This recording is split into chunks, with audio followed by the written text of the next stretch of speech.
It's the E-Commerce Minute, your daily dose of e-commerce, tech, and retail news with your hosts, Bart Mraz and John Suter. The E-Commerce Minute is a production of Sumo Heavy, a digital commerce consulting firm in Brooklyn, New York, and Philadelphia. Find us on the web at sumoheavy.com.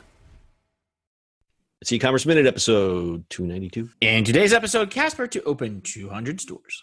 Online mattress startup Casper is planning to open 200 retail stores over the next 3 years. The new stores will include 18 pop-up locations that will become permanent. The retail expansion is notable as bricks-and-mortar mattress seller Mattress Firm with about 3,500 locations in the U.S. are looking to file bankruptcy to escape leases and close stores. The move comes after testing pop-up shops and street-level retail locations. Casper opened its first retail store in New York City this year. CEO Philip Krim told CNBC at the time that the retailer's goal was to learn from the store before growing. Other online brands like Bonobos, Warby Parker, and Untuckit are trying the bricks and mortar strategy and adding stores where it costs less on average to acquire a customer than online. Casper aims to make the mattress buying experience more pleasurable by creating an engaging space with no pushy salespeople and where customers can try the products and have fun. Casper even opened a sleep shop in New York City this summer called The Dreamery, where you can take a 45-minute nap for $25. Casper has relied mostly on direct consumer sales through its website since its launch in 2014.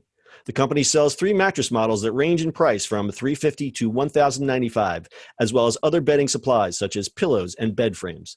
Mattresses purchased online are shipped to customers in a box. The 200 locations will give the retailer a space to sell directly to consumers, while it also distributes their products through Target, Nordstrom, and Amazon. Casper, Casper, can I go take a nap, please?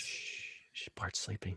Bart's taking a nap. So I'm kind of glad they're doing it.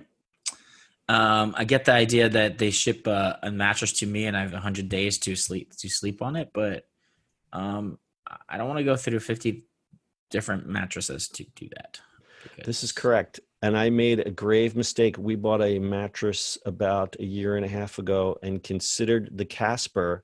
And instead, we, for some bizarre reason, went to Raymore and Flanigan. No bust against Raymore and Flanigan, but the mattress is not exactly what I would call great. And we paid a whole lot of money for it. And then every time I see a Casper ad, I'm like kicking myself.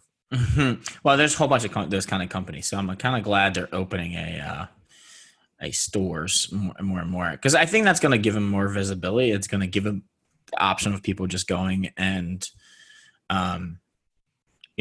looking at them without just delivering, because I think people are afraid still to do that. And that's, and actually, I wish I would have been able to try one out because that probably would have swayed me. And I think, again, I agree with you. This is a great idea. So what's neat about this is that we've talked about a lot of these other e-commerce retailers that have gone bricks and mortar. And some of them are actually just showrooms. They're really just there to kind of show you the product, and they're really not there to sell it to you. The difference between those and Casper is Casper has the actual products there because their products are in boxes, and they're square boxes that they can store in a storeroom in a small space, like a store in New York City. So it's kind of like a perfect storm for them, that they can actually open a retail location and actually sell their products, actually sell mattresses out of the front of a store. Yep, absolutely. So what they're saying is the store will evolve over time with the customer.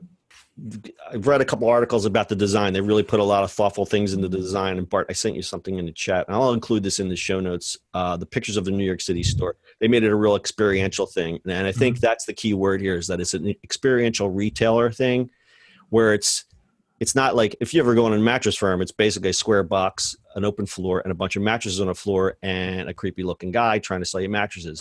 This Casper store, they've made it, there's these little houses, and you can go in and you can kind of go in, and they have bird sounds, and it's like real quiet.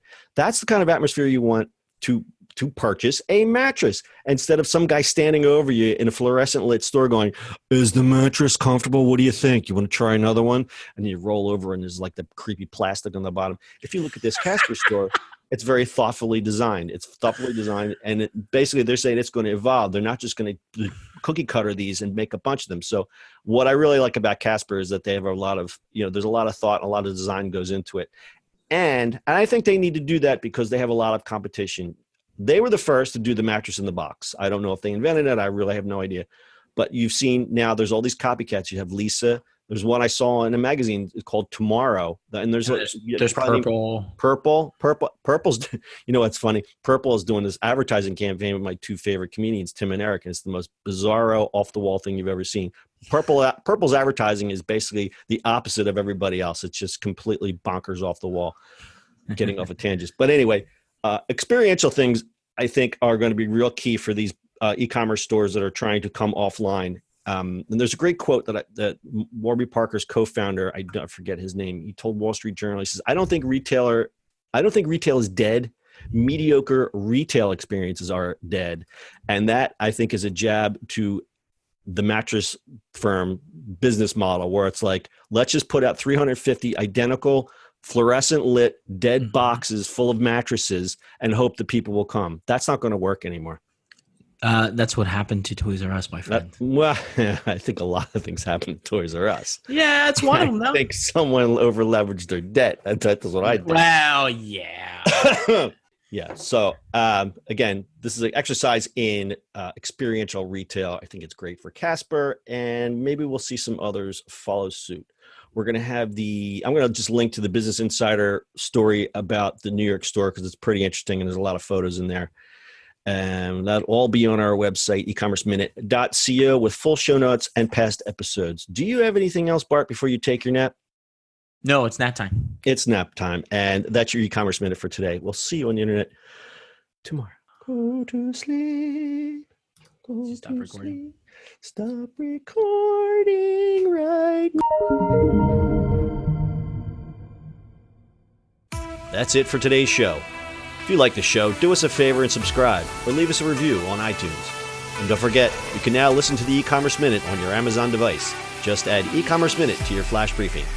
And finally, if you have a comment or suggestion or just want to say hi, find us on social media @Sumo Heavy.